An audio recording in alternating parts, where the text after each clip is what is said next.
On a quiet February night, a young man's life was stolen in a way that stunned even the most seasoned detectives. What seemed like a tragic accident on the streets of New Haven turned out to be something far darker. A story of obsession, betrayal, and a calculated execution. Stay with me until the very end, because the truth behind this case will leave you questioning everything you thought you knew about love, jealousy, and justice. It was a cold night in early February, the kind of night when the streets fall quiet and most people are tucked safely in their homes. But in one neighborhood, the sound of silence was shattered by something no one expected. A series of gunshots echoed through the darkness, cutting into the air and sending shockwaves through a community that would soon learn it had lost one of its most promising young men.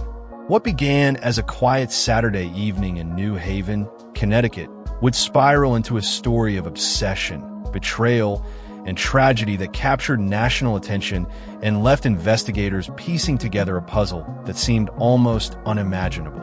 Kevin Jeong was just 26 years old, a graduate student at Yale, an Army veteran, and a young man with his entire future stretched out before him.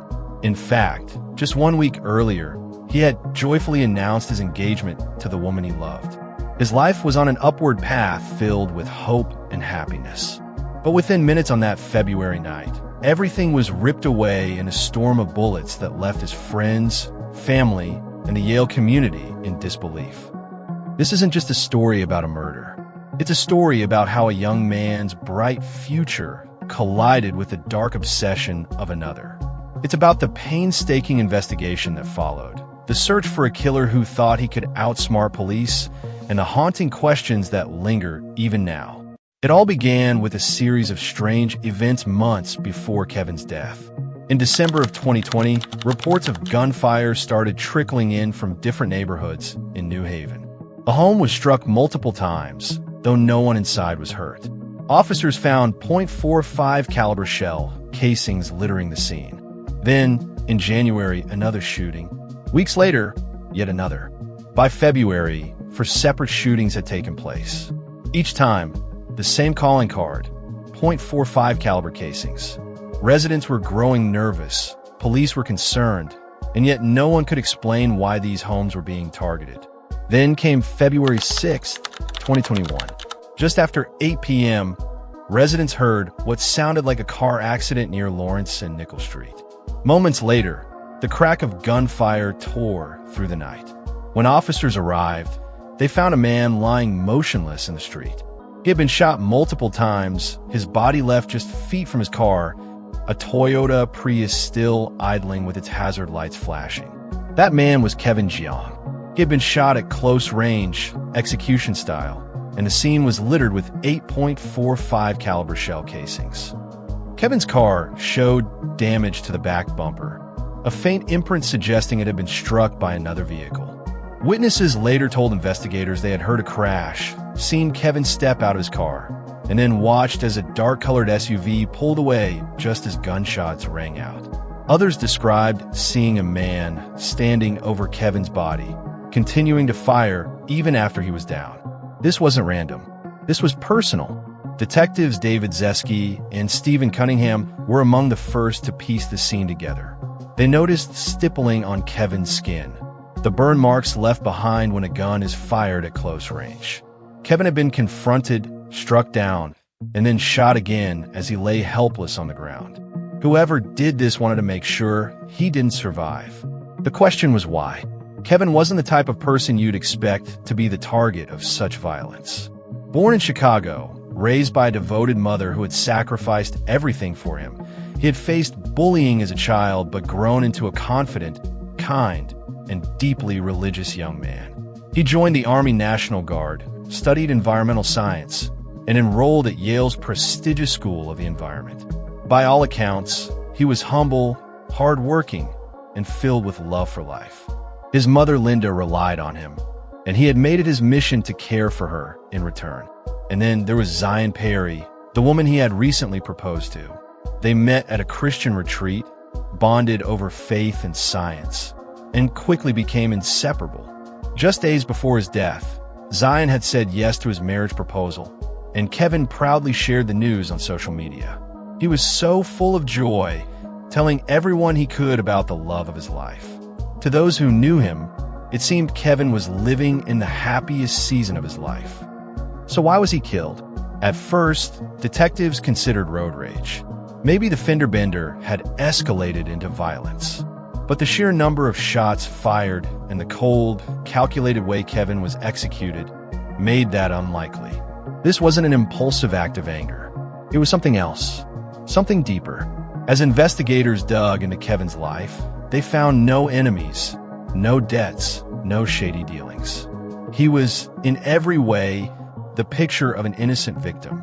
But when they started connecting the dots between Kevin's murder and the earlier shootings in the area, all involving the same caliber weapon, a chilling pattern emerged. Whoever had killed Kevin had likely been testing their weapon for months, firing into random homes, waiting for the moment to strike. Just hours after Kevin was murdered, police in nearby North Haven encountered something unusual. A black SUV had been spotted driving erratically through a scrapyard before getting stuck on railroad tracks. Officers approached the driver, a calm young man who claimed he'd simply gotten lost. His name was Qin Pan, a 29-year-old graduate student from MIT. He had no criminal record, nothing alarming at first glance. Officers helped tow his car, dropped him at a hotel, and thought little of it.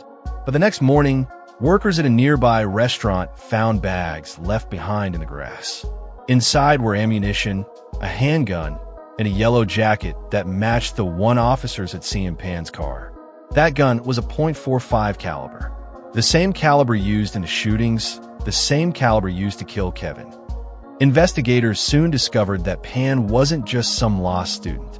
He was brilliant, studying artificial intelligence at MIT, but socially awkward, isolated, and hiding something dark. When detectives searched his social media connections, one name stood out: Zion Perry, Kevin's fiancée. It turned out Pan and Zion had met years earlier at MIT.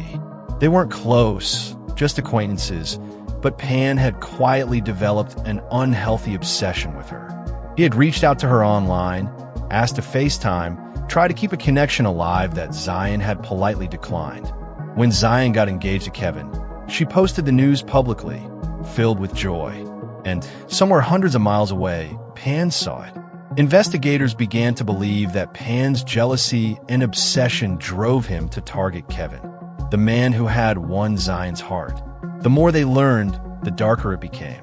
Pan had been test driving SUVs around the time of the earlier shootings, firing into random homes to confuse investigators, building a cover story to make Kevin's murder look like just another random act of violence.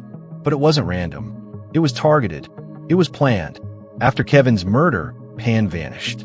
His parents withdrew large amounts of cash, and soon they were seen driving south with him.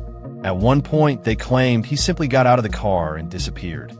For weeks, investigators searched desperately, fearing he might flee the country or vanish forever.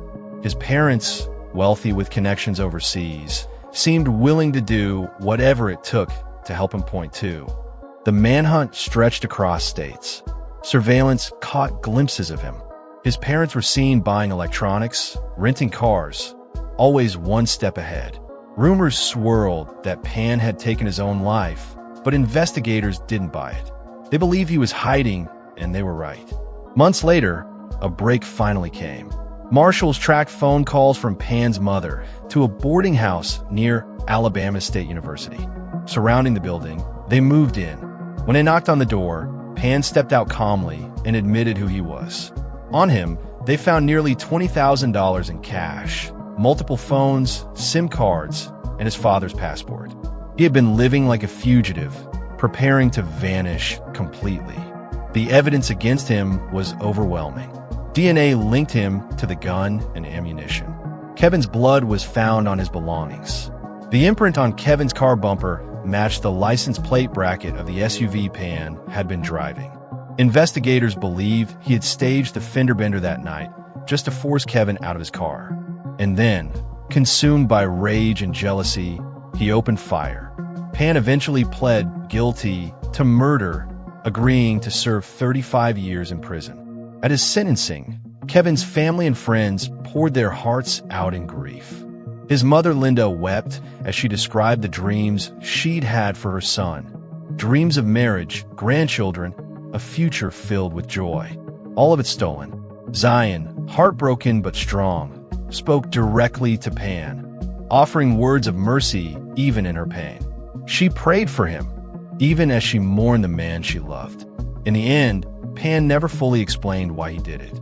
Maybe he didn't have the words, or maybe he simply couldn't admit the truth. But for those left behind, the why doesn't erase the loss. Kevin was gone, his bright future cut short, his mother left alone, his fiancée grieving.